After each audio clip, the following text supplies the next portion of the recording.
on this one. Okay, well, your dogs still need to be licensed. What's your name? I'd prefer not to comment. Okay. All right, well, I'm just going to leave this notice of complaint here for you. Who complained? Well, it's basically just like a receipt of what I'm addressing, which is... Right, but who complained? I'm concerned. All of our reports are anonymous. So somebody can anonymously say something, but then you have to ID yourself. But this person who made whatever call, I'd want to check them out. All of our, like I said, all of our reports are anonymous. Right, so they don't find it a priority to identify themselves. You can request to kind of hold them accountable for whatever they're saying. You can request the records of the report once I can close out the case. Right, but you said that it's anonymous, so a record would just say anonymous. Right. So, like, if somebody reported you for something, but they're not being held accountable because they're making an accusation or a report, but they're not willing to say, I stand by my claim. I will identify myself. My name is Mr. or Mrs. So-and-so, and I'm concerned about this and that. Here's my name, here's my number, here's my address. If you have any questions, I can tell you what I saw.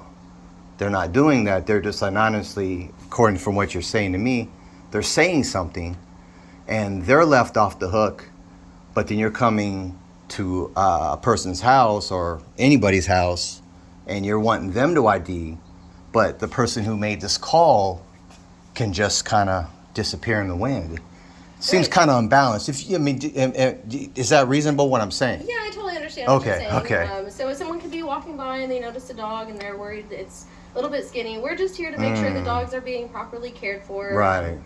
I understand that, and it's important that you do take care of your animals. Yeah. And sometimes maybe somebody can say something just because they may have had a flashback, and that they see a dog or a cat or whatever, and they just may want to call just because they feel like they're doing the right thing.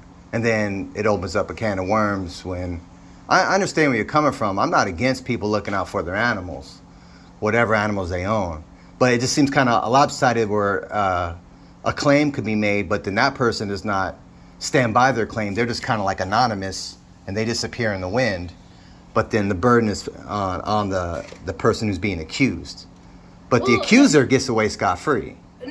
I'm not accusing you of anything. Right. No, I'm not saying you are. I'm saying I know you're following report. Yeah, and I just have to follow protocol and I understand. ensure that I'm doing my due diligence and making sure the animals are being cared for and the laws are being followed. Yeah, no one's against that. I mean, our animals are precious. Anybody who owns animals. So people that report, they're just concerned. Well, a lot of the times it is unfounded, but people, when it comes to animals, they're overly concerned. Mm-hmm. So I just have to follow protocol and No, I understand that. It's just concerning that somebody can call, but not get the same kind of scrutiny as the person they're calling about.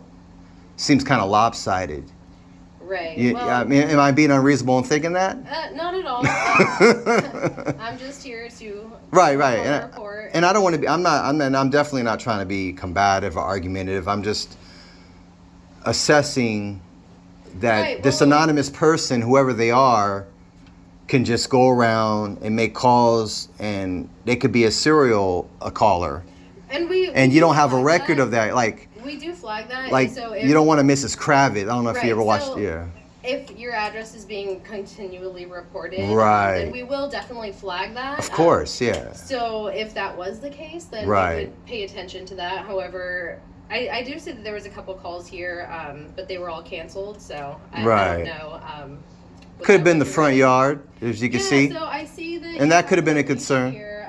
Right. Do you keep your dogs attached to this? Not really. Only like if I'm out in the front yard and I'm maybe Which is fine. There are tethering laws as well. No, this ain't it would never be a permanent thing. It'd be like if you. It just can't exceed 3 hours. Oh, of course. No. I mean, that's it's like with anything. I mean, aren't you allowed to have a leash for your dog if you want to keep them safe and not chasing a little dog because they have that prey drive? So, yeah, of course. You definitely have to keep your dogs confined to the property. Of course. Restrained.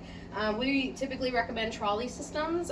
Tethering, you can't have an animal tethered. What's a trolley system? I'm definitely willing to be educated. So it's basically like a kind of like a clothesline. You would attach like a line from like. I did that, and that's probably why they called at one time. Yeah, I can give you some. Because it was and so I took it down because I was just doing something in the front, and I wanted, you want the dog to run freely, but.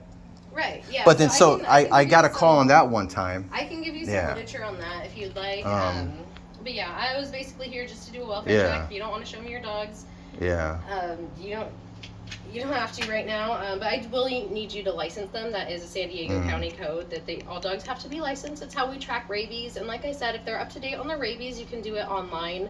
It is a citable offense. I'm not going to give you a ticket today. Appreciate that.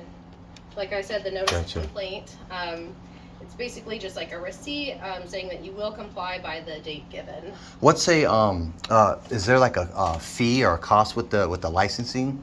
Yeah. What would be the cost on that? I'm not sure off the top of my head. Okay. It's not my department.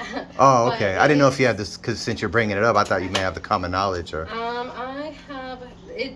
It depends if your dog is neutered or spayed or not. Is that something they're pushing? It's a California law.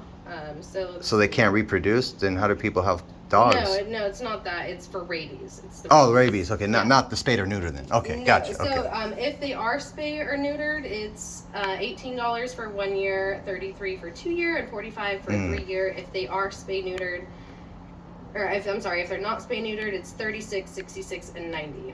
Okay. Yeah. So get kind of. I'll leave this for you. What was your name? You can just drop it like on the ground right there. That's fine. Awesome. Yeah.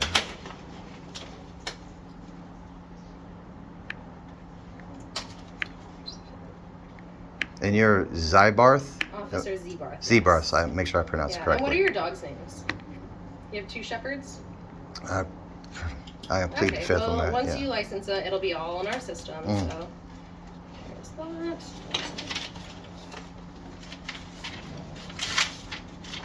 I'm just gonna leave it in your mailbox, and I'll also leave you my card. You could just leave it on the floor right there. That's fine. I appreciate it. Yeah. Okay. Thank you. Have a good day. You too. Thank you.